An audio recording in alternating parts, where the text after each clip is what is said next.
Bom dia, boa tarde, boa noite. E aí, pessoal, mais uma aula aqui da Herbis Cursos, beleza? Hoje a nossa aula ela é voltada para a situação problema 2.2, beleza? E estaremos abordando hoje puberdade, só que na perspectiva feminina, e também fisiologia do eixo hipotálamo, hipófise, ovário. Então, o eixo HHO, beleza? Então, vamos aqui dar início à nossa aula. Herbis Cursos, então hoje iremos abordar as mudanças físicas e as fases da puberdade feminina, né? E o eixo HHO, eixo hipotálamo, hipófise, ovário, beleza? Vocês já devem ter visto a aula hipotálamo, hipófise na perspectiva masculina e hoje na feminina. Antes de antemão, iremos entender os conceitos. O que é puberdade? A puberdade é a fase de transição entre a infância e a idade adulta, em que se completam o crescimento somático e o desenvolvimento sexual, com consequente aquisição da capacidade reprodutiva. Então, Kaique, qual é o marco da puberdade, né? Ao final da puberdade? O ser humano ele está capacitado para se reproduzir. Então, o grande marco da puberdade é capacidade reprodutiva. Beleza? Vale destacar que aqui é uma visão fechada para o conceito biológico em si. Crescimento somático, né? No caso somático, em relação, por exemplo, à proliferação de células e tecidos, por exemplo. Desenvolvimento sexual, visto que os hormônios estarão aqui a todo vapor, né? Como é comum ouvir dos nossos pais e todo mundo, que adolescente é coisa chata, né? Então, por que normalmente a adolescência e a puberdade elas são coisas diferentes, beleza? Nós vamos discutir neste instante, mas existem certos pontos que elas se sobrepõem. Os limites de normalidade para o início do desenvolvimento puberal normal são diferentes nos dois sexos. Entre 8 e 13 anos no sexo feminino e 9 e 14 anos no sexo masculino, beleza? Então, nosso foco de hoje é 8 a 13 anos no sexo feminino. E aqui vale destacar que várias literaturas vão trazer idades diferentes. Então, aqui eu utilizei, foi do SUS, salvo engano, de 8 a 13 anos. Você pode encontrar outras idades, de 12 a 14, eu vi também, de 9 a 14 e assim vai, beleza? Então, não é uma via de regra que sempre vai ser de 8 a 13 anos. Não, aqui é um limite, é um parâmetro estabelecido para tratar caso fuja muito dessa idade, beleza? Apesar de que evidências recentes sugerem uma tendência à redução da idade de início puberal para o sexo feminino.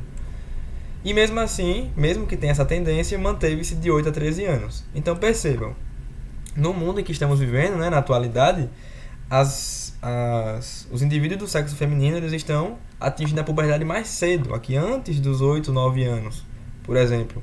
Salvo engano, eu li um artigo há um tempo atrás de uma menina de 7 anos que deu início ali à puberdade com a telarca e a menarca, por exemplo. E vários estudos estão acontecendo em cima disso para entender as motivações, certo? Nós hoje iremos ver alguns possíveis motivos, mas vale destacar que ainda é um campo muito novo, até porque está acontecendo agora, né, enquanto nós estamos na nossa faculdade. E aqui vale destacar que a puberdade, né, certo? A puberdade ela não deve ser confundida com a adolescência, visto que a puberdade faz parte da adolescência. Então, a adolescência é esse quadrado aqui, grandão, certo? E isso é a adolescência. E a puberdade, ela é uma fase da adolescência, digamos assim, para ficar palpável, beleza? Então, puberdade e adolescência são coisas diferentes. Porém, a puberdade faz parte da adolescência. Aqui continuaremos a discussão. De acordo com Papalha, né, puberdade é o processo pelo qual uma pessoa alcança a maturidade sexual e capacidade reprodutiva.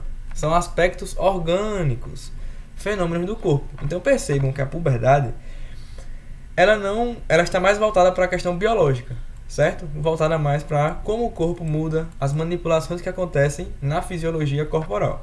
Já a adolescência é a transição no desenvolvimento entre a infância e a idade adulta, em que envolve mudanças físicas, né, junto com a puberdade, porém cognitivas e psicossociais. São aspectos gerais. Percebem aqui a diferença? Aspectos orgânicos e aspectos gerais. Então a adolescência e a puberdade não é a mesma coisa, deixar isso claro, porém elas têm uma relação íntima, visto que a puberdade se encontra dentro, digamos assim, da adolescência. Beleza? E vale destacar que, a julgar por estar entrando na faculdade, a maioria de nós passou pela adolescência ou ainda está, visto que a idade, dependendo da referência, vai até os 20 anos. Então essa transição, né, essa maturação, ela acontece por muito tempo e tem grande influência no corpo e na questão cognitiva das pessoas. Porém, a puberdade, ela possui datas, né? Possui idades fixas para ocorrer, beleza? São fixas, porém, cada caso é um caso. Pronto, vamos iniciar agora a nossa discussão realmente mais específica para o público, para os indivíduos femininos. A telarca, surgimento do broto mamário, beleza? Não pode esquecer. O que é telarca, Kaique? Surgimento do broto mamário é o primeiro sinal da puberdade. É o primeiro sinal da puberdade. Então, qual é o marco do início da puberdade? A telarca. Beleza? Isso vai ter uma leve variância de referência, porém a maioria dos artigos e livros concordam que começa com a telarca. Óbvio que o crescimento da pessoa também é um marco, mas a telarca ela entra aqui como carro-chefe do primeiro sinal. E o que é a telarca? Surgimento do broto mamário. Beleza? Posteriormente, como segundo sinal, teremos a pubarca. Pubarca é o surgimento de pelos pubianos. Percebam que os nomes, assim, ao meu ver, ajudam, né? Telarca, surgimento de broto, pubarca, surgimento de pelos pubianos. E o terceiro marco, que ocorre cerca de 2 anos depois da pubarca, é a, conhecida aqui por muitos, a menarca, que é a primeira menstruação. Percebam que teremos a telarca na nossa paciente, pubarca e menarca. E podem encontrar também a axilarca, que seria o crescimento de pelos na região da axila, por exemplo. Mudança de voz e assim vai. São diversas alterações que acontecem no corpo. Eu destaquei essas 3 que são as mais marcantes. Beleza? E a menarca, primeira menstruação. Teremos uma aula de ciclo menstrual para entendermos toda a sua fisiologia. A progressão do desenvolvimento puberal, mamas no sexo feminino e genitália externa no sexo masculino, bem como pelos pubianos, é classificada segundo os critérios de Tanner. Então, a escala de Tanner, Então, Kaique, como é que nós vamos classificar esse desenvolvimento desses indivíduos na puberdade? Pela escala de Tanner, que ela vai desde 1, que é o pré-puberal, ou pré-pubere, até 5, que é o indivíduo adulto. Então, quantos níveis são? 5 níveis da escala de Tanner. 1, pré-puberal, 5, adulto. Beleza? E ela se aplica tanto para indivíduos masculinos, como para os do sexo feminino. Show? Então, hoje nós iremos focar, obviamente, no feminino. A escala de Tanner. Aqui está ela. Essa é a escala de Tanner, beleza? Ela vai ter uma perspectiva para as mamas, aqui em cima, ó, mamas, e uma perspectiva para os pelos pubianos. Então vamos analisar aqui um por um. M1, e é aquilo, a escala ela vai de 1 a 5. Então a escala ela vai de 1 a 5. Então eu vou ter o M1, o M2, o M3, o M4 e o M5. O P1, o P2, o P3, o P4 e o P5. Beleza? M1 é a fase pré-puberal. Lembram que o primeiro estágio é pré-pubere? Então M1 é a fase pré-adolescência e começa a ter a elevação das papilas, né? As papilas mamilares. Então pode perceber aqui, que no caso da menina, ocorre uma elevação aqui no nível da papila ali do seio. Isso em relação à mama. Em relação ao pelo pubiano, Kaique, no P1 não há pelugem, ou seja, não há indícios, podem olhar aqui, não há indícios de nenhum pelo pubiano ainda. Então M1 e P1 são marcos do pré-puberal, ainda não ocorreu o início. Entretanto, em M2, percebam a idade, já estamos na ideia aqui do início da puberdade. Então, em M2, as mamas em fase de botão. Opa!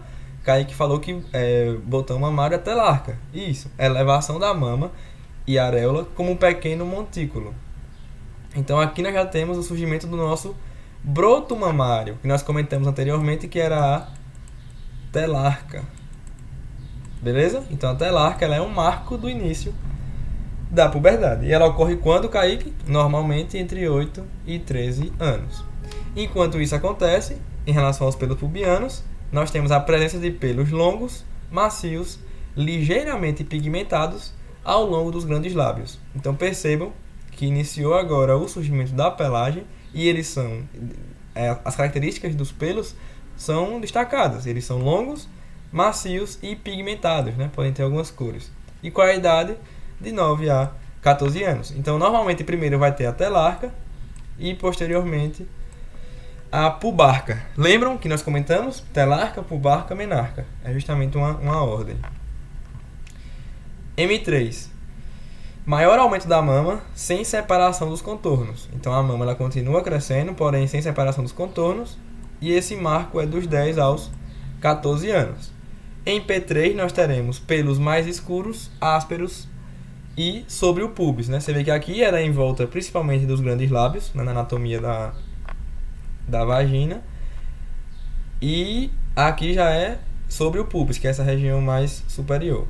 Entre os 10 e os 14 anos também. M4.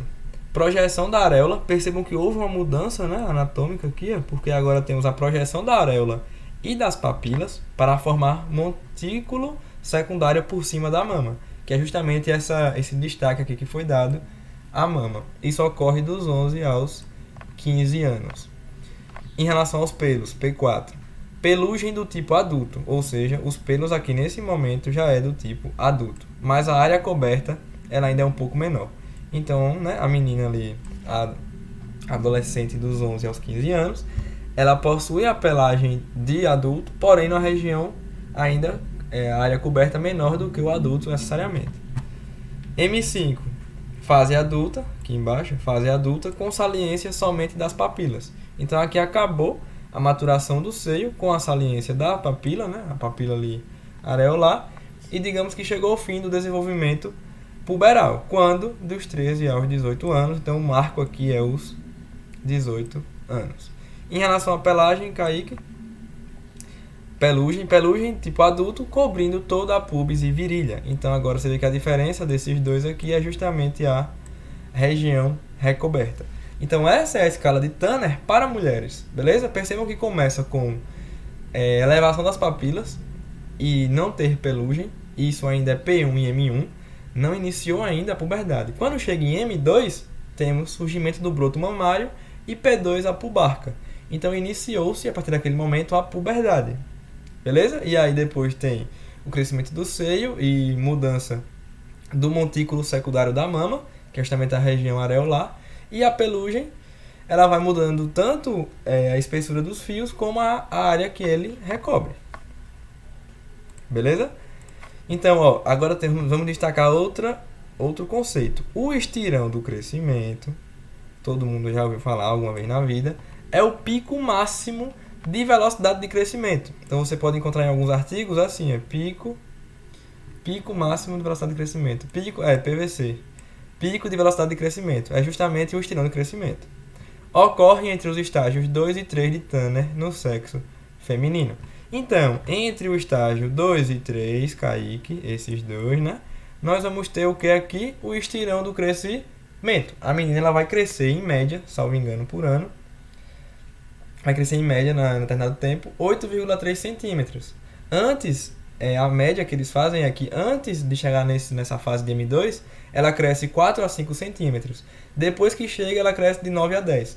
Então percebam que ela começa a crescer muito mais, no caso da menina. E quando ocorre esse momento entre a fase 2 e 3 de Tanner, estirão de crescimento. E pode ver a sigla, né, PVC, que é o pico de velocidade de crescimento. Esse aumento ele é precedido por um período de velocidade de crescimento mínima. Então percebam que antes do estirão nós temos uma desaceleração pré-puberal. Então antes de ter o estirão, existe uma desaceleração. O crescimento ele começa a diminuir, aí depois ele sobe de vez. Olhem que interessante. E seguido por uma desaceleração progressiva. Ou seja, vai ter o gráfico depois, mas eu vou tentar fazer aqui.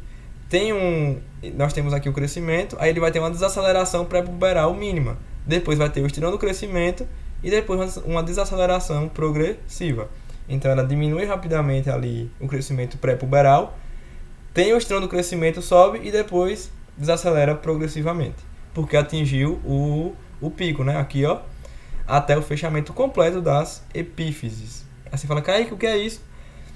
Seria a região ali superior do corpo dos ossos longos, por exemplo, do fêmur. Nós temos as epífises. Então, quando ocorre a soldadura das epífises, quando elas param de crescer, é quando você troca totalmente o tecido cartilaginoso que existia, tem uma linha cartilaginosa, elas trocam isso tudo por osso. Então, a partir do momento que vira osso, a pessoa não cresce mais, porque aquela região ela se solidificou. Tanto o estirão quanto o fechamento epifisário são regulados pelos esteroides sexuais.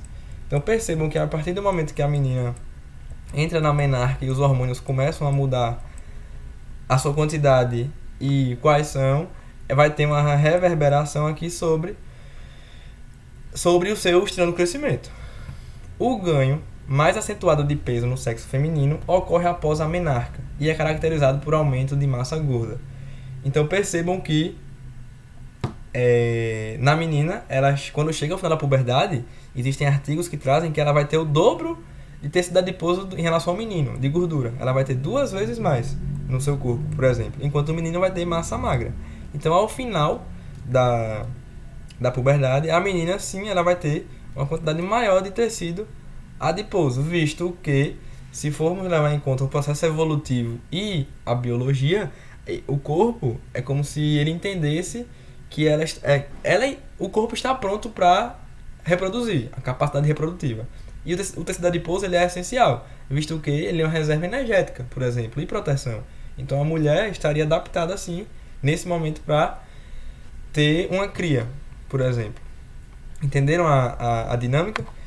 E sim, é comum também, por exemplo, nessa fase, encontrarmos adolescentes do sexo feminino um pouco com o IMC alto, com um perigo ali da questão da obesidade, porque tem esse aumento natural. Então, se não regular a alimentação, se não existir um acompanhamento para analisar se está saudável ou não, pode ocorrer uma desregulação e aí um problema um pouco maior.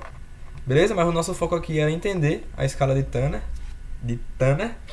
Beleza? Espero que tenha dado para compreender. E aqui vai ter um gráfico que eu acho muito bom. Vale destacar, no sexo feminino. A velocidade de crescimento, aqui é uma informação muito importante.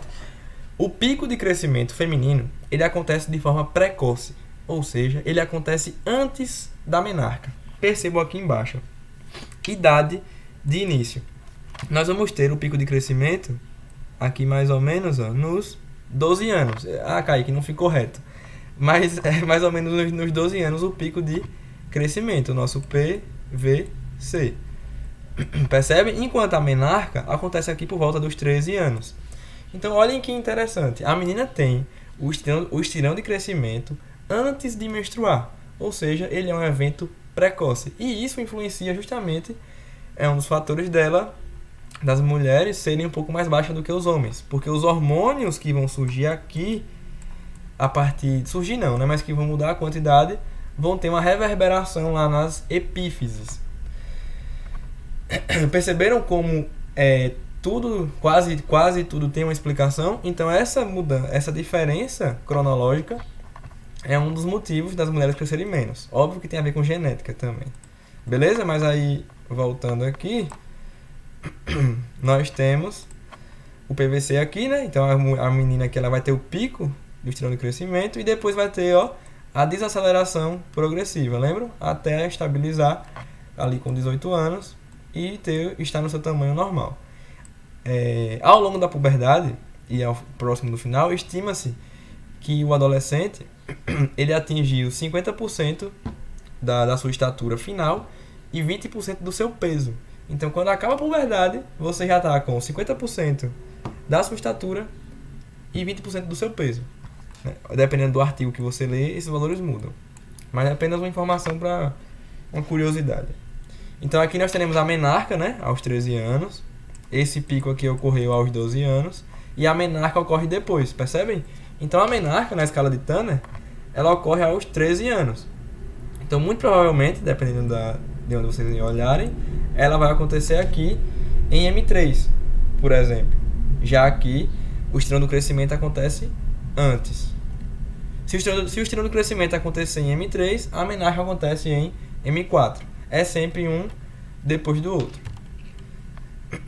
Beleza? As mamas, né, na escala de Tanner e os pelos pubianos. Aqui, pronto, perfeito. Realmente, ocorre, tá vendo? Na transição de M3 para M4. Então, o pico de crescimento vai ocorrer de M2 para M3 e de M3 para M4 vai ocorrer a menarca. Percebem aqui pelo gráfico? Então, primeiro, sempre, o pico de estímulo do crescimento na menina, posteriormente, a menarca. Beleza? Percebam aqui nessa distanciazinha que isso ficou explícito. Em relação aos pelos pubianos, Kaique, começa aqui por volta próximo dos 12 anos, né? E aí vai tendo o quê? E 100 pelos, né? Não é que não tá, mas o número 1, 100 pelos, aí o 2, pelugem longa, os fios grossos, pigmentados, depois uma pelugem quase adulta, mas ainda não é recoberto toda a área, e por último, sim, o pelo em toda a região do pubis e virilha. Beleza? Então essa aqui é a aplicação da escala de Tanner em um gráfico. Pode ser que apareça questões disso em prova ou concurso, que seja, porque tem uma grande aplicabilidade.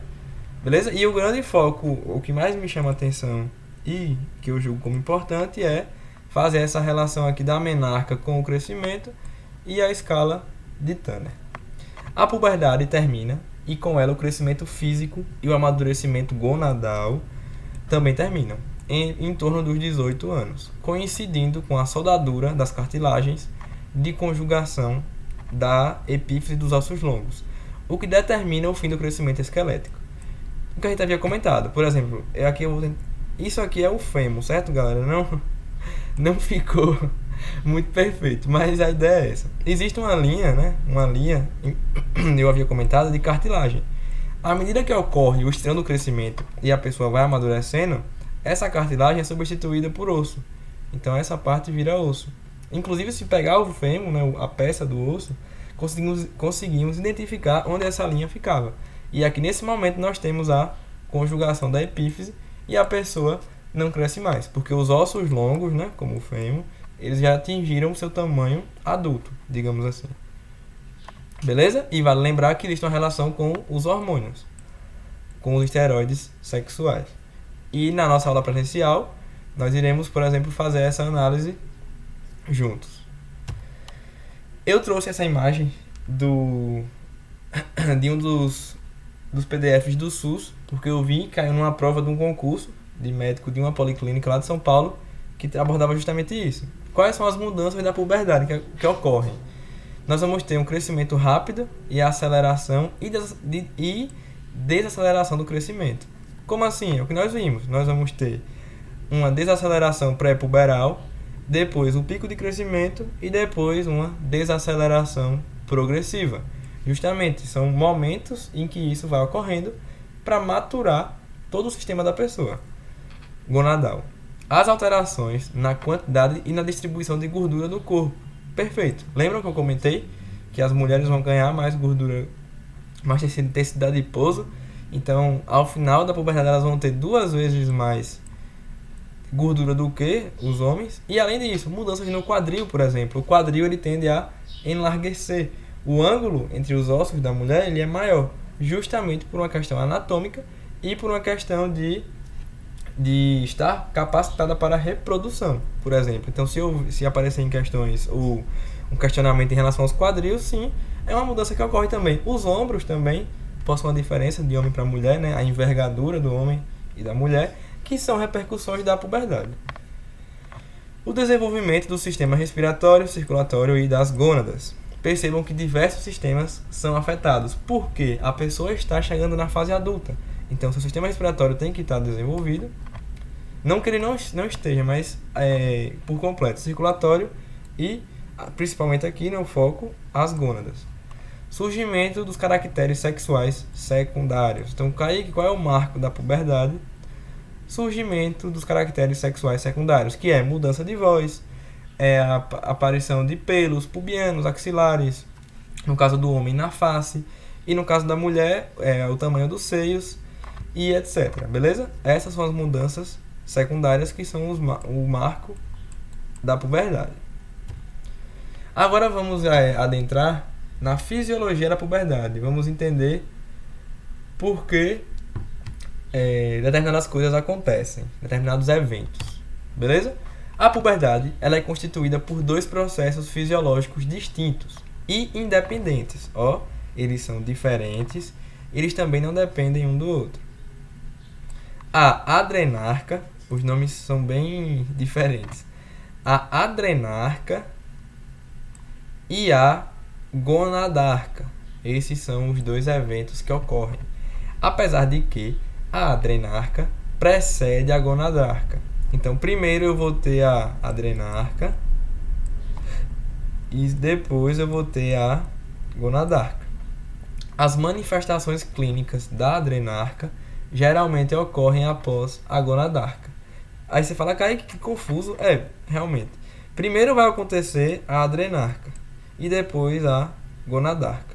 Beleza? Porém, as manifestações clínicas, né, os resultados, as consequências da adrenarca só vão ocorrer depois da gonadarca. Beleza? Eu vou tentar explicar para ver se fica melhor. Mas aqui é uma coisa conceitual. Também não precisa quebrar a cabeça. A adrenarca. A adrenarca é um processo geralmente silencioso, caracterizado pela ativação da zona reticular das glândulas adrenais. Por isso que o nome é adrenarca. Com consequente síntese e secreção de androgênios. Beleza? Androgênios são hormônios, né, com a estrutura que vem do colesterol. Principalmente a dihidroepiandrosterona, DHEA, e sua forma sulfatada, SDHEA. Kaique, tem que decorar esse nome? Não precisa, certo? Aqui é para justamente nós conseguimos entender a fisiologia da puberdade. Mas, a partir de certo momento da idade, né, do indivíduo ali da adolescente do sexo feminino, ela vai ter essa ativação, justamente pela idade e por estímulos, da zona reticular da glândula adrenal. Quando isso acontecer, fui lá, ativei a minha adrenal, vou começar a produzir androgênios, que são o DHEA e o SDHEA. Beleza? Pronto. É isso que a gente tem que lembrar. As concentrações de DHEA e de SDHEA se elevam aos 6, 7 anos no sexo feminino. Então você vê que aqui é próximo do início da puberdade que nós havíamos comentado, que é de 8 a 13 anos. No entanto, as manifestações clínicas da adrenarca, que são o quê? Pelos pubianos, odor da axilar, pelos axilares, elas só ocorrem após a gonadarca. E o que é a gonadarca? É a telarca, e no caso dos meninos, né, o aumento do volume testicular, mas que não se aplica aqui pra gente porque é do sexo feminino. Beleza? Então a adrenarca, ela acontece. O que é a adrenarca, Kaique? A ativação das glândulas adrenais produzindo androgênios, DHE, por exemplo. Isso acontece ali por volta dos 6 a 7 anos. Porém, os pelos pubianos, os pelos axilares e o odor axilar, por exemplo, só vão acontecer depois da gonadarca. E o que é a gonadarca? Nós temos ali a nossa telarca, que é o surgimento do broto mamário. Beleza? Aqui eu trouxe para destacar, né, para ficar explícito como isso ocorre. Primeiro, a glândula adrenal ou suprarrenal, né, o nome é a mesma coisa, ela é superior ao rim. Então aqui nós temos o rim e aqui em cima nós temos a nossa queridíssima adrenal gland, né, bem levinha, de 5 a 8 gramas. Ela possui um córtex, que é essa região de fora, e a medula, que é a região de dentro. Certo? Sempre que vocês verem um órgão, uma estrutura que é assim, a parte de dentro é medula e a parte de fora é córtex. Certo? Isso são nomenclaturas anatômicas. Retornando, essa região aqui do córtex, ela é controlada pelo sistema nervoso. Percebem? Está sob o controle do eixo hipotálamo-hipófise. enquanto a medula aqui do centro é pelo sistema nervoso simpático. Isso aqui é apenas conceitual, não é o nosso foco. E dentro, né, nas subdivisões do córtex, que é essa região aqui de fora, esse é o córtex, nós vamos ter a zona reticular. Lembra? Ah, Kaique, você já falou isso hoje, foi? Ativação da zona reticular. É justamente esses 10% aqui de tecido que nós vamos encontrar lá na nossa adrenal. E o que é que essa região produz? Androgênios. Podem ver que a glândula inteira produz vários hormônios. Porém, o nosso foco aqui é os androgênios. E para que eu tenho que me importar com isso, Kaique? Aí vamos agora para a imagem do lado. Esses hormônios androgênios, eles são... O colesterol é precursor deles, ó. Colesterol que é um lipídio, beleza? Também teremos aula de lipídios na Herbis Cursos. Então o colesterol, ele dá origem por duas vias, a pregnenolona e a progesterona. Ó, muitas pessoas podem conhecer esse nome, né? Progesterona. Mas vamos focar desse lado aqui. A pregnenolona vai sofrer transformações e formar a 17-alfa-hidroxipregnolona e depois a dihidroepiandrosterona. Percebem que esse nome aqui, a gente comentou na estante, ó, dihidroepiandrosterona, DHEA, que é justamente um fenômeno da adrenarca.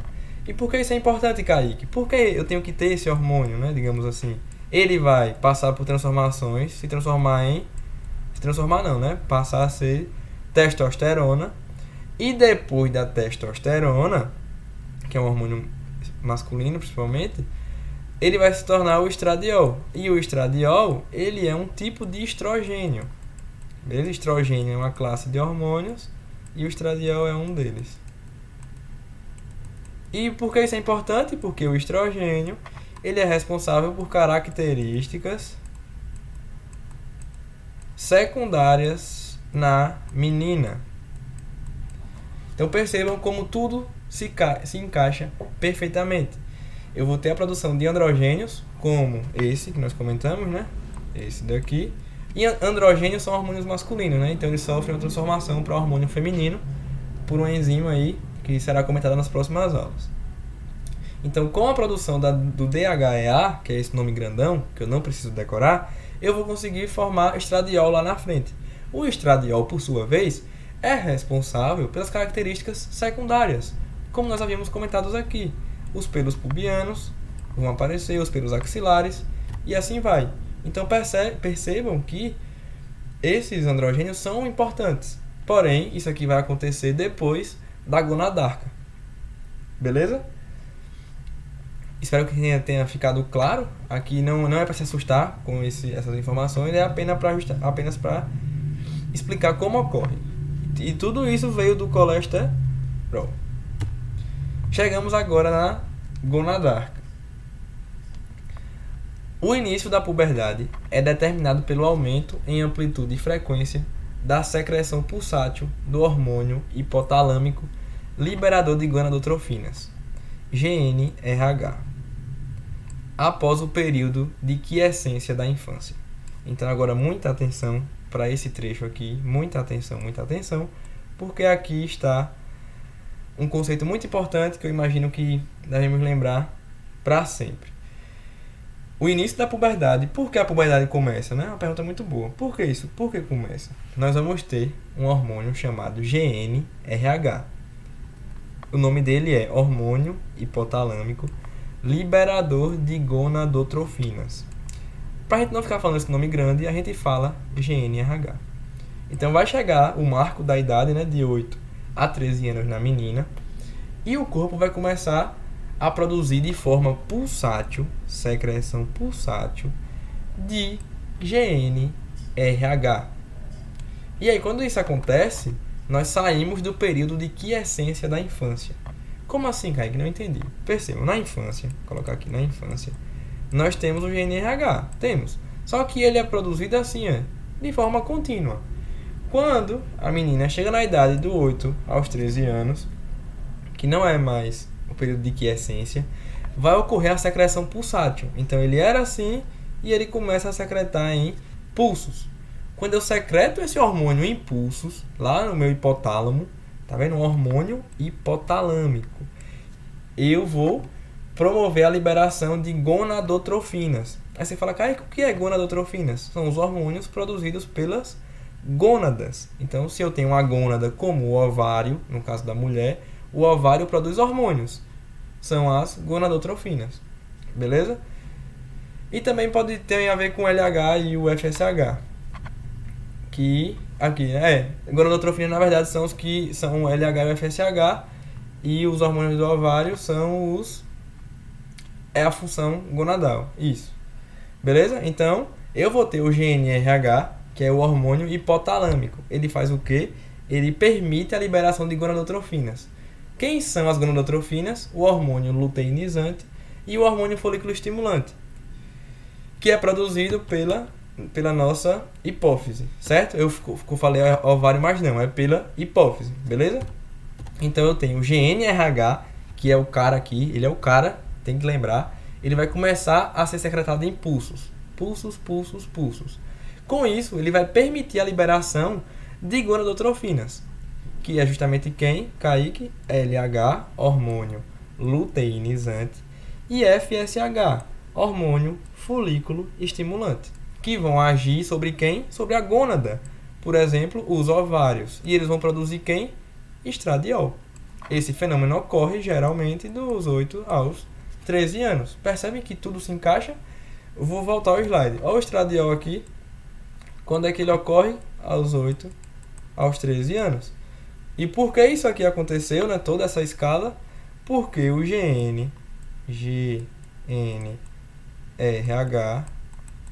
ele agiu sobre a hipófise e permitiu que a hipófise liberasse LH e FSH. Eu estou falando assim, permitiu para ficar didático, beleza? Mas é uma ação, esse hormônio vai agir sobre a hipófise vai responder a esse hormônio produzindo outro hormônio, beleza? Mas de forma didática é como se ele permitisse, é como se fosse um telefone sem fio.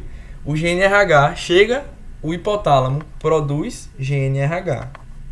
E o GNRH vai até a hipófise e fala, olha, para produzir gonadotrofina. Aí a hipófise vai e produz hormônio luteinizante, LH, e produz FSH, hormônio folículo estimulante. Esses, por sua vez, continuam o telefone sem fio. Vão até a gônada, ao ovário, e falam, ovário, produza hormônio. Ele vai lá e faz estradiol.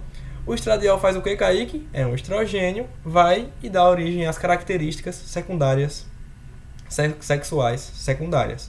E aí acaba o telefone sem fio. Percebem o quão interessante é? Tudo isso começou por causa de uma secreção pulsátil de GNRH.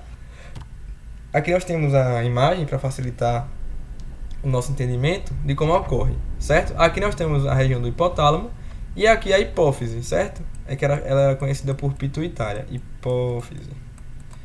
E mais especificamente a hipófise anterior. O hipotálamo, ele possui os hormônios GNRH. O que é que esses hormônios produzem?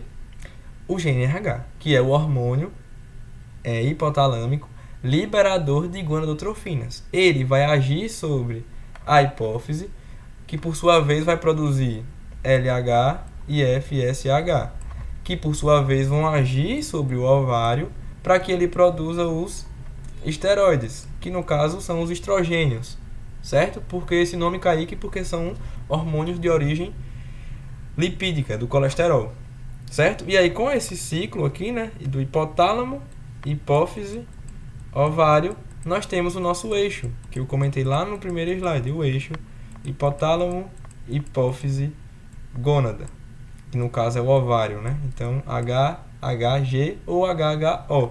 O hipotálamo produz GNRH. O GNRH age sobre a hipófise. A hipófise produz LH e FSH, eles agem sobre o ovário. Beleza? E aí o ovário produz os esteroides que vão agir sobre o corpo todo. E também vai ocorrer aqui um feedback que eu vou comentar daqui a pouco. Espero que tenham conseguido entender, né? Vamos ver novamente. Nós vamos ter influência dos centros superiores, né? Sistema límbico, por exemplo, córtex pré-frontal, vão agir sobre o hipotálamo. Ele vai fazer o quê? Por sua vez, produzir GNRH, que é um hormônio hormônio hipotalâmico, liberador de gonadotrofinas. Esse hormônio hipotalâmico vai cair no sistema porta hipofisário. Sempre que vocês verem o nome porta, é porque está fazendo ali a transição de uma região para outra, certo? Então vai ter ali a região porta hipotalâmica, hipofisária, e esse GNRH vai chegar até aqui a nossa hipófise, né? Ou pituitária. Quando chegar aqui, a hipófise vai produzir LH e FSH. Estão vendo aqui? Vai produzir esses dois. Esses dois hormônios vão agir sobre o ovário. O ovário vai produzir hormônios ovarianos, que vão agir sobre o útero, sobre as glândulas mamárias, sobre diversas outras partes do corpo, a própria vagina. E também vão agir sobre o próprio hipotálamo. Percebam que é uma mão de duas vias. Vai e vem. Por quê? O hipotálamo age... Deixa eu desenhar. O hipotálamo age sobre a hipófise. E a hipófise age sobre o ovário. Beleza? Isso aqui acontece. E aí o ovário vai agir sobre útero, vagina, glândulas mamárias, etc. Porém, o ovário também produz hormônios que vão agir sobre a hipófise e que também vai agir sobre o hipotálamo. Kaique, tem algum exemplo? A inibina. A inibina é um hormônio ovariano que vai ter o feedback negativo. O que é isso, Kaique? Feedback negativo. Feedback negativo é como se ele fosse aqui no hipotálamo e fala, ó, pare de fazer GNRH. Não é para fazer. Então a inibina, o nome ajuda, né? Ela inibe a ação da hipófise e do hipotálamo. Por exemplo, esse é um exemplo, existem vários outros. Isso a gente chama de feedback. Então o que é um feedback negativo, Kaique? Quando eu impeço que aquela substância, aquele produto seja feito. E um feedback positivo é quando a gente aumenta ainda mais a produção. Então é bem intuitivo. Feedback negativo eu vou diminuir, feedback positivo eu vou aumentar. Isso aqui acontece geralmente para evitar excessos. Por exemplo, se eu tiver muito esteroide, dependendo da situação, certo? Porque aqui tem uma exceção, mas vamos dar um exemplo. Se tiver muito esteroide, isso quer dizer o quê? Que meu ovário está trabalhando muito. Ele está fazendo muito esteroide. Aí vamos supor que passou do limite, não precisa de mais do que aquilo. O que é que ele vai fazer? Ele vai dar um feedback negativo para o hipotálamo. Para quê? Para diminuir a produção de GNRH. Por sua vez, se eu diminuo o GNRH, eu diminuo o LH e o FSH e eu diminuo a ação do ovário para poder estabilizar a quantidade de esteroides. Conseguiram entender? Então, se eu tenho muito daquilo, eu não preciso de muito daquilo, dependendo da situação. Eu vou e mando um feedback negativo para diminuir lá no começo a fonte. Vamos dar um exemplo, por exemplo, se nós pensarmos em um rio, né? Vamos pensar em um rio. Temos a nascente do rio. Quem seria a nascente do rio aqui, Kaique? O GNRH é a nascente do rio. Então, a nascente do rio chega, ela vai liberando ali aquela água vai caindo e aumentando o seu volume, que é justamente o LH e o FSH, até, vamos supor, que formar uma cachoeira, que seria aqui no ovário, lá em Jacobina. Beleza? Então, você vê que são escalas. Se a minha cachoeira, lá no final, tá com muita água, tá começando a invadir a cidade, começando a quebrar as coisas, eu tenho que diminuir a quantidade de água. Como é que eu faço para diminuir a quantidade de água? Eu vou diminuir lá na minha nascente. Então eu vou na GNRH e diminuo a quantidade de hormônio GNRH. Quando eu faço isso, eu diminuo a quantidade também de LH e FSH. Quando eu diminuo a quantidade desses hormônios, o meu ovário vai trabalhar menos e eu vou estabilizar ali a minha quantidade de hormônios esteroides, no exemplo, a cachoeira. Percebem? É uma escala. Então, se eu quero diminuir o produto, porque está em excesso, eu vou e diminuo a origem. Certo? Esse é um exemplo de feedback negativo. Um exemplo. Beleza? Espero que tenham conseguido entender. E isso tudo é o eixo hipotálamo, hipófise, ovário. O padrão de atividade desse eixo é variável durante as fases da vida. Na segunda metade do período gestacional, ou seja, ainda no período gestacional, As concentrações de LH e FSH do feto atingem níveis adultos. Olha que interessante, atingem níveis adultos. Porém, elas caem devido à ação de hormônios esteroides de onde, Kaique? Da placenta. Então, enquanto o bebê ainda está no período gestacional, os níveis de LH e FSH eles crescem bastante no sexo feminino. Porém, eles não ficam altos porque a placenta produz hormônios esteroides. E lembra o exemplo que eu dei? Se eu tenho muito hormônio esteroide, eu vou inibir os outros por feedback negativo. E aí ele consegue controlar essa quantidade. Porém, a partir do momento que o bebê nasce, né, período neonatal, as concentrações de LH e FSH voltam a aumentar. Percebam, dentro da barriga, lá no feto, eles eram altos, eles caem por causa da placenta, por causa dos hormônios esteroidais. Porém, depois que nasce, esses níveis voltam a aumentar. Beleza? Por quê? Porque não tem mais a placenta. E além de não ter a placenta, nós temos o quê? A imaturidade dos mecanismos regulatórios hipotalâmicos. Né? Ainda não está totalmente desenvolvido por ser um neonatal. Dessa forma, nos primeiros anos de vida das meninas, ocorre o fenômeno chamado de mini-puberdade, durante o qual podem surgir sinais discretos de puberdade, que regridem espontaneamente. Percebam que, interessante, nós vamos ter, nos primeiros anos de vida das meninas, um crescimento ali de LH e FSH, dando origem a uma mini-puberdade. Porém, esses sinais eles vão regredir espontaneamente por fatores genéticos e alguns que não são compreendidos. Beleza?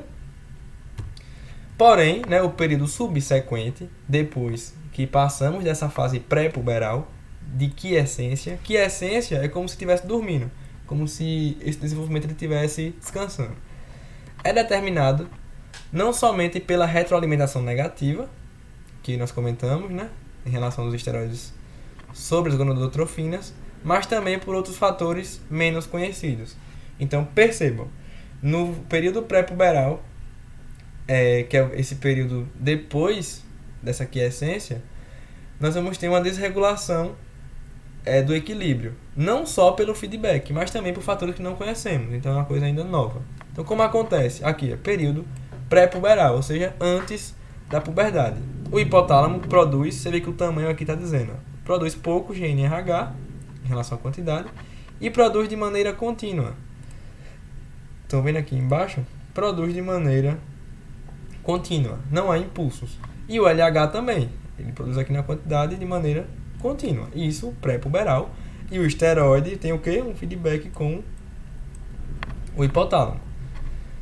Depois, chegamos no início puberal, né? Puberdade, o GNRH vai começar a ser produzido em picos. Lembram? Ó, em secreção pulsátil, vai pulsar GNRH. Com isso, o LH também vai seguir esse mesmo padrão. A partir desse momento, nós temos início à puberdade. Porque mesmo, Kaique, quando isso acontecer, o GNRH vai agir sobre a hipófise vai produzir LH e FSH, esses dois hormônios vão agir sobre o ovário vai produzir quem? Os esteroides, né? Os hormônios esteroidais, que vão agir sobre vagina, sobre útero, sobre glândula mamária e etc. Beleza? Tudo se encaixa perfeitamente. E quando chegamos na fase adulta, temos a estabilização. O GNRH continua sendo secretado desse mesmo jeito, né? Aqui, ó, os pulsos, e o LH também. Existindo, obviamente, as variações, no caso da mulher, né? Obviamente, do ciclo menstrual, por exemplo. Beleza? Mas o nosso foco aqui é entender essa diferença do porquê a puberdade acontece, né? Do porquê ela tem o seu início, que é muito interessante compreender. Então, a relação GNRH, FSH, LH e as gônadas. Percebam que é uma linha do tempo, né? Eu tenho primeiro GNRH, depois LH e FSH, depois os hormônios esteroidais. Novamente aqui, ó, o gráfico.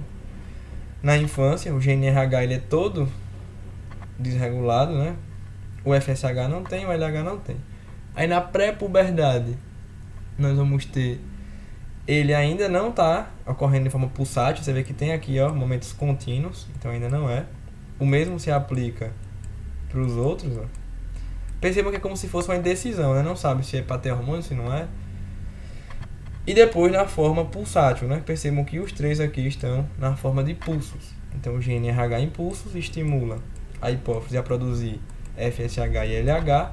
Esses dois estimulam o ovário a produzir estradiol, por exemplo, que vão agir sobre o corpo. Aí tem a inibina, lembram do feedback negativo, progesterona, lá para manter pós-ovulação e etc. E o androgênio, que nós havíamos comentado, que também dá origem ao estradiol pela enzima aromatase.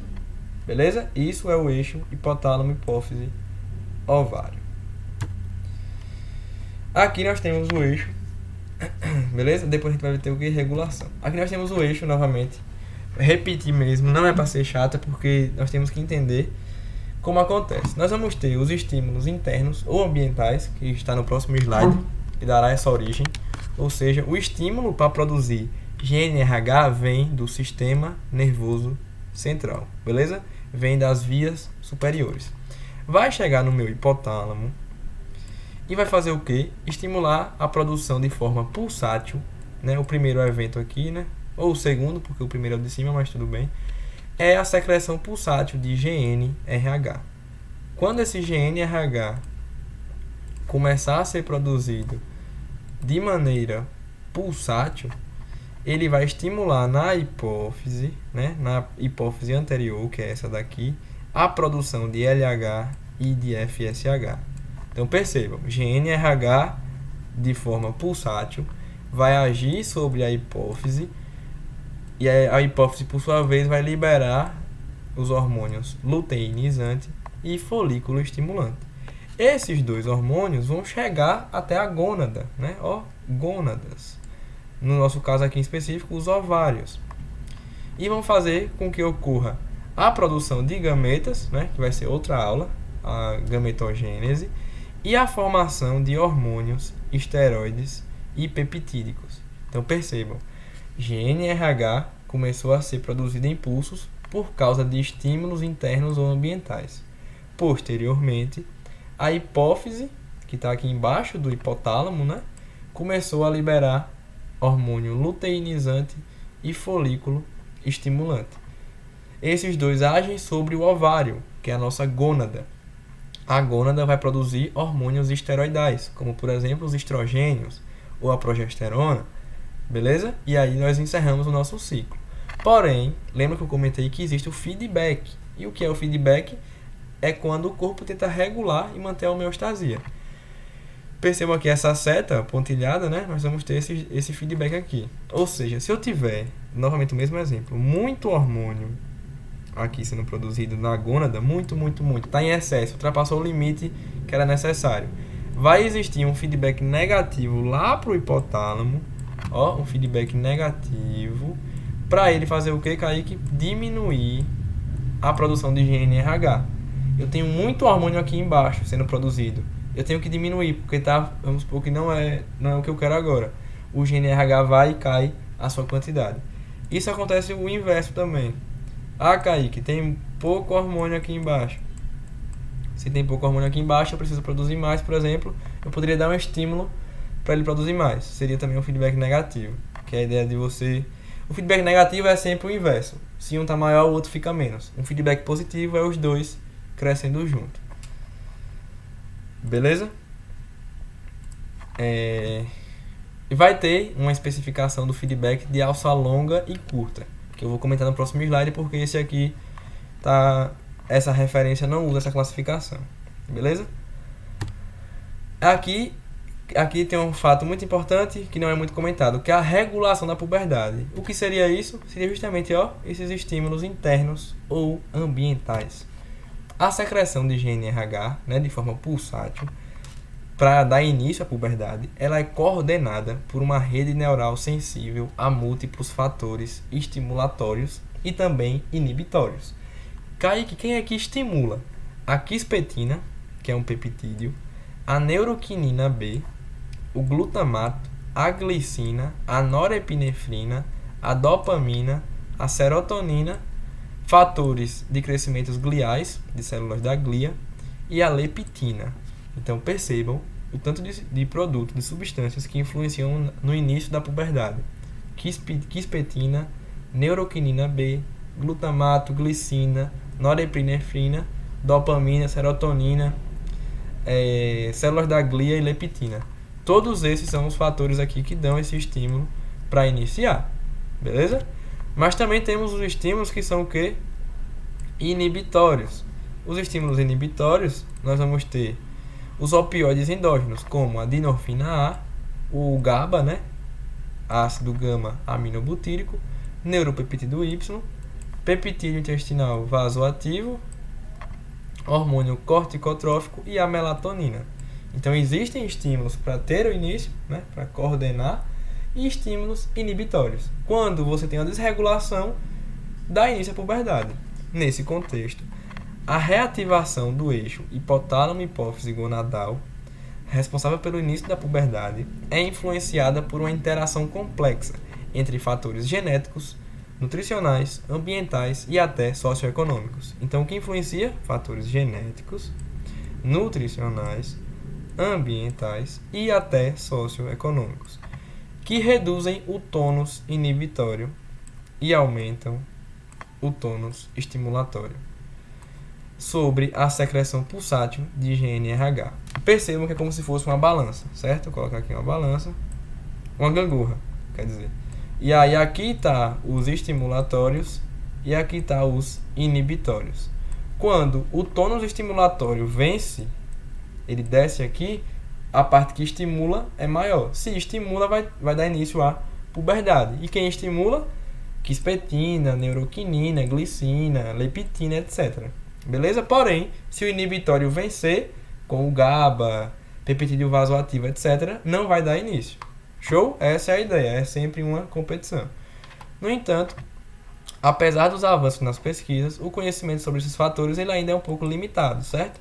Inclusive, a leptina aqui, existem vários estudos se ela possui uma ação apenas permissiva. Não que ela seja estimulatória, mas que ela permita que a puberdade ocorra. Certo? Então ainda é uma área nova, mas que já temos ideia de como acontece. Então essa é a regulação da puberdade. Beleza? E por último, é o que eu havia comentado. De novo, eixo, hipotálamo, hipófise, gônada. Nós vamos ter, quem é que dá início, Kaique? Fatores intrínsecos e extrínsecos vão agir sobre o sistema nervoso central, que por sua vez age sobre o hipotálamo. O hipotálamo libera GNRH, o GNRH chega na hipófise. Chega na hipófise, ele diz, hipófise, produza os seus hormônios, que são o LH e o FSH. O ovário, por sua vez, produz os seus hormônios, que são os estrogênios, por exemplo, né? Vou colocar aqui para fechar. Então é assim que ocorre a nossa escala de produção. Beleza? Para que já entendemos isso. Eu queria destacar aqui as alças de feedback, porque algumas pessoas acabam se confundindo. Vou pegar aqui o azulzinho. Quando o ovário, que é a gônada, ele manda um feedback para o hipotálamo, lá para cima, isso é chamado de uma retroalimentação ou um feedback de alça longa. Então, do ovário para o hipotálamo é de alça longa. Do ovário para o hipotálamo é um feedback de alça longa. Quando o ovário manda um feedback para a hipófise, né, ou vice-versa, a hipófise manda para ele, isso é um feedback de alça curta. Isso é um feedback de alça curta.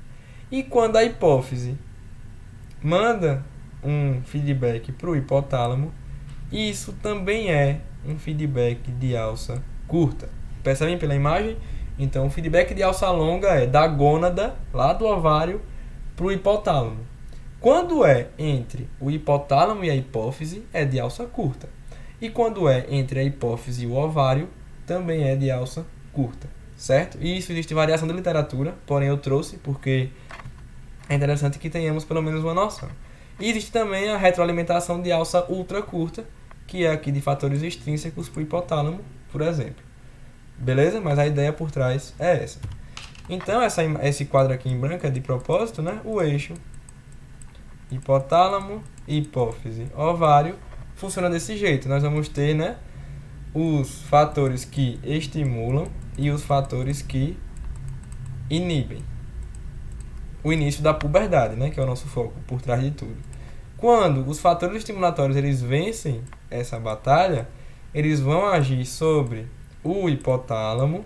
O hipotálamo vai fazer o quê? Vai liberar GNRH